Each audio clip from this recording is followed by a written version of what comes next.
Everyone, welcome to definite success पाठशाला।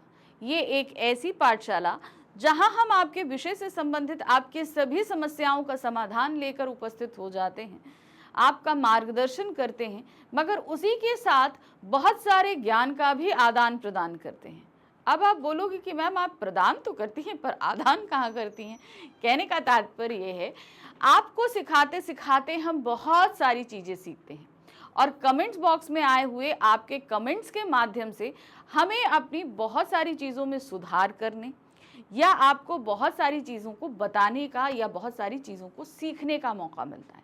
देखिए क्या होता है, हम अपनी ज़िंदगी में हर एक पल कुछ ना कुछ सीखते रहते हैं। माना कि मुझे टीचिंग करते हुए यानी कि बच्चों को पढ़ाते हुए बहुत समय हो गया, तो काफ़ी समय से मैं पढ़ा रही हूँ, ऑफलाइन भी और ऑनलाइन भी।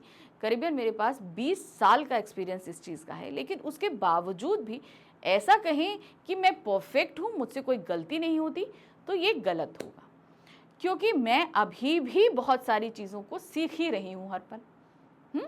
और इसमें आपका बहुत बड़ा योगदान है। आप मुझे बहुत सारी चीज़ों को सिखाते हैं और बहुत मौके देते हैं कि मैं आपके लिए कुछ नया नया खोज कर लाऊं, आपको भी सिखाऊं और खुद भी सीखूं।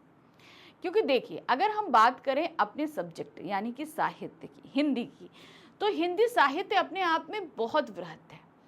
पॉसिबल नहीं है कि एक व्यक्ति इसको अपनी लाइफ में पूरा पढ़ पाए।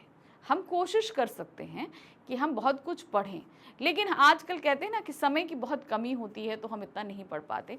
जितनी ज़रूरत होती है उतनी पढ़ लेते हैं। तो यही कोशिश मैंने करी। मैंने ये देखा अक्सर, अब पिछले करीबन 4-5 सालों से मैं ऑनलाइन आप लोगों को पढ़ा रही हूँ, तो अब जाहिर सी बात है बहुत टाइम से बच्चे मेरे साथ जुड़ रहे हैं। तो इन बच्चों के कमेंट्स पढ़ते पढ़ते मुझे इस चीज़ का अंदाज़ा होता है कि हिंदी को आप लेते तो बहुत ईजी में हो। क्यों?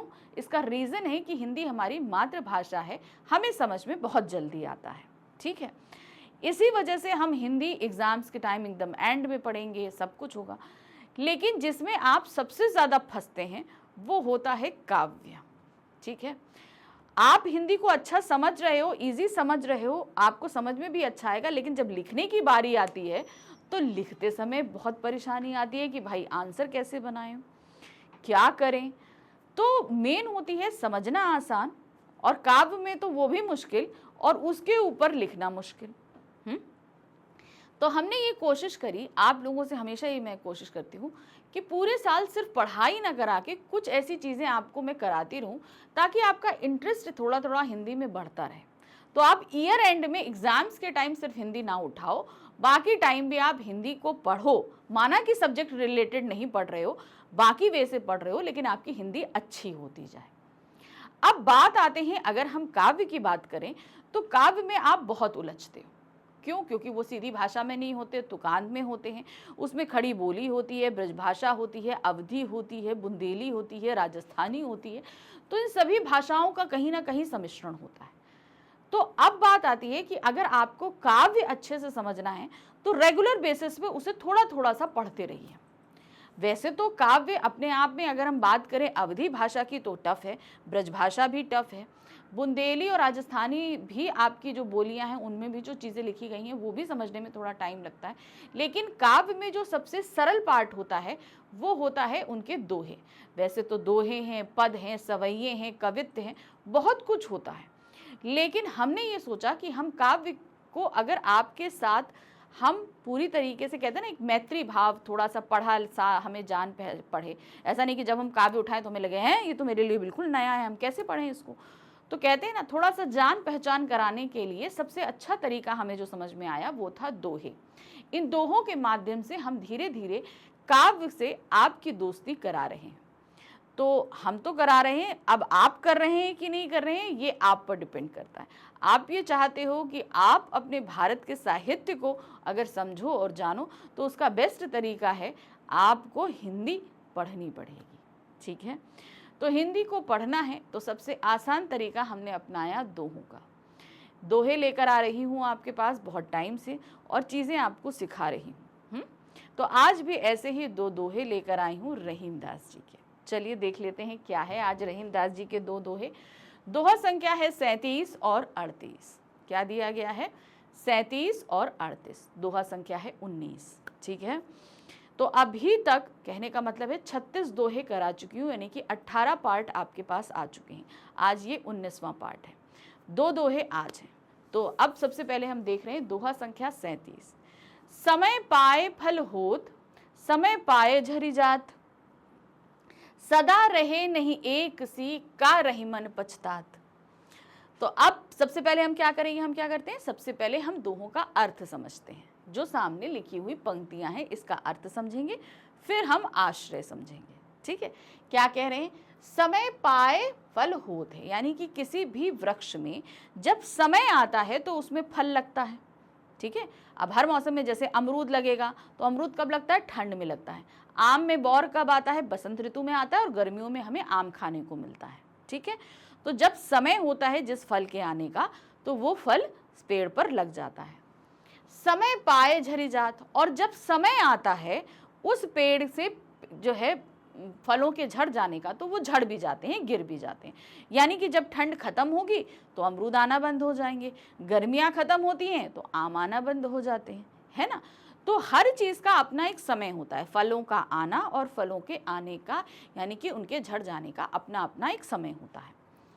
सदा रहे नहीं एक सी का रही मन पछतात। तो रहीम दास जी कहते हैं कि सारा समय कभी एक सा नहीं रहता, इसलिए कभी भी बुरा समय आने पर हमें पछताना नहीं चाहिए। अब क्या होता है, हमारे पास कभी एक समय होता है कि भाई सब कुछ अच्छा चल रहा है, हमारे पास हमारी अर्निंग भी अच्छी हो रही है, पैसे भी आ रहे हैं, हम बढ़िया से सब कुछ कर रहे हैं, तो वो समय तो अच्छा चल रहा है। फिर उसके बाद क्या होता है, हमारी अर्निंग कम हो जाती है, हमें तकलीफ़ें होने लगती हैं, हमारे काम नहीं बनते, बहुत सारी चीज़ें होने लगती हैं, तो वो आ जाता है दुख का समय। उस समय व्यक्ति पछताने लगता है, अरे हमने क्या ऐसी गलती करी जो ये दिन हमें देखने को मिल रहा है। तो वही उन्होंने कहा ना कि हर चीज़ का अपना एक समय होता है। जो सुख आया वो अगर आपके सामने आया, कुछ दिन के लिए आपको सुख देकर गया, तो ये जो दुख आया है ये भी ज़्यादा समय तक आपके पास नहीं रहेगा, ये भी चला जाएगा, है ना। तो इसलिए जब दुख का समय आए तो पछताने से कुछ भी नहीं होता। क्यों? क्योंकि ये आपको सही चीज़ों का जो है अंदाज़ा लगाना सिखा देता है। आपकी की हुई गलतियों का अंदाज़ा, कि आपने जो गलतियां करी हैं उनमें आप क्या सुधार कर सकते हो। तो इसलिए समय आता जाता रहता है, उसको लेकर पछताना नहीं चाहिए, खास तौर से दुख के समय को लेकर पछताना नहीं चाहिए। रहीमदास जी इस दोहे के माध्यम से यही समझाना चाहते हैं। ठीक है, चलिए अब भावार्थ देखिए क्या है। हमेशा हर किसी की अवस्था एक जैसी नहीं रहती। जैसे रहीम कहते हैं कि जब सही समय आएगा तो पेड़ पर फल लगेंगे, और जब गिरने का समय आएगा तो वे गिरेंगे। ठीक है, जब समय है तो लग रहा है और जब नहीं है तो गिर जाता है। इसी तरह दुख के समय पछताना व्यर्थ है, यानी कि जब आपके सामने दुख आता है तो उसको लेकर शोक करना, अफसोस करना, पछताना नहीं चाहिए, क्योंकि वो भी अपने समय पर आया है और एक समय ऐसा आएगा कि वो भी चला जाएगा। ठीक है, अब बात करते हैं कि भाई इस दोहे को हम कहाँ इस्तेमाल करें। आप किसी व्यक्ति को अपने समय को लेकर पछताते हुए देख रहे हो, मेरा बड़ा बुरा समय चल रहा है, पता नहीं क्या है, कोई काम ही नहीं बन रहा है, तब आप उस जगह पर इस दोहे को इस्तेमाल करो और उसे समझाओ कि समय आता जाता रहता है, ये समय दुख का है, तो पछताओ नहीं, इसे भी हंसते खेलते झेल लो, फिर सुख का समय आ जाएगा, है कि नहीं। चलिए नेक्स्ट आते हैं दोहा संख्या 38। कहूँ रहीम कैसे निभे बेर केर को संग, वे डोलत रस आपने उनके फाटत अंग। चलिए अब यहाँ पर हम बहुत बड़ी बात बता रहे हैं, संगति की बात। किसकी बात है? संगति की। सबसे पहले देखेंगे अर्थ, फिर उसके बाद आश्रय और फिर भावार्थ। कहूँ रहीम कैसे निभे, रहीम जी कहते हैं कि कैसे निभे बेर केर को संग, यानी कि बेर और केले इन दोनों का संग किस तरीके से निभा सकता है, यानी कि बेर के पेड़ का और केले के पेड़ का की दोस्ती किस प्रकार एक सी हो सकती है, इन दोनों की दोस्ती कैसे हो सकती है, इन दोनों का संग कैसे निभ सकता है। क्योंकि वे डोलत रस आपने, यानी कि बेर का पेड़ जो होता है वो अपनी मस्ती में डोलता रहता है, और उसकी मस्ती में डोलने के कारण उसके कांटों से केले के पेड़ में चोट आती है, यानी कि वो फट जाता है। केले का पेड़ देखिए बहुत नाजुक होता है, क्योंकि केले का पेड़ ही एक ऐसा पेड़ होता है जिसके अंदर लकड़ी नहीं होती, वो परत दर परत बना होता है, हम सभी को पता है ये चीज़।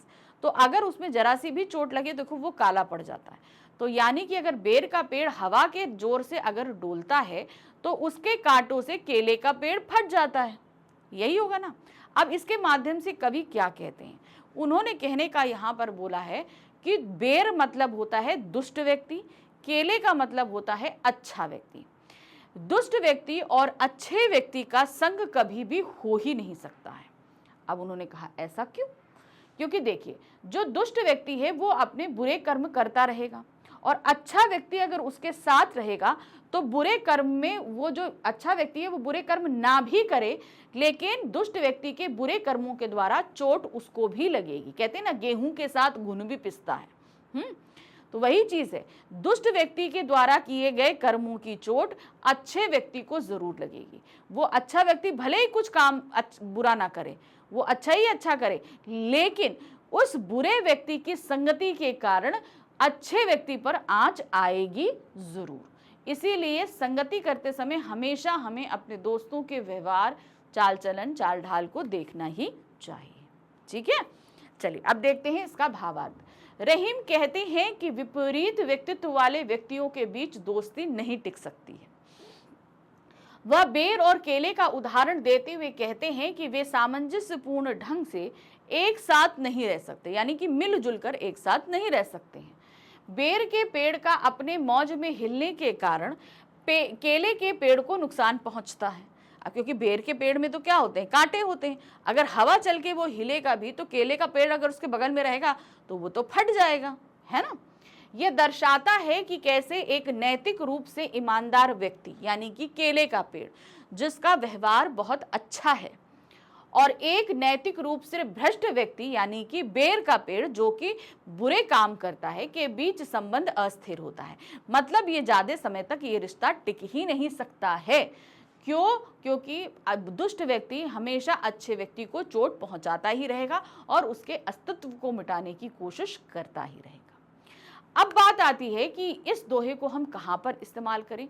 आप हमेशा जहां पर संगति को लेकर कोई बात हो रही हो, यानी कि दोस्ती को लेकर हो रही हो, अच्छी संगति को लेकर बात हो रही हो, उस जगह पर आप इस दोहे को इस्तेमाल कर सकते हैं कि किस तरीके से बेर और केले का पेड़, जब दो अलग अलग प्रवृत्ति के लोग हैं एक साथ नहीं रह सकते, तो उसी तरीके से रियल लाइफ में भी दो अलग व्यक्तित्व वाले व्यक्तियों का साथ नहीं होना चाहिए, क्योंकि इससे हमेशा नुकसान पहुंचता है। ठीक है, तो ये थे आज के हमारे दो दोहे, जिसके जरिए हमने सीखी फिर से कुछ व्यवहारिक मूल्य की बातों को। ठीक है, ऐसी कुछ और बातों को लेकर हम अगली बार आपके पास उपस्थित होंगे। Thank you for watching, bye bye.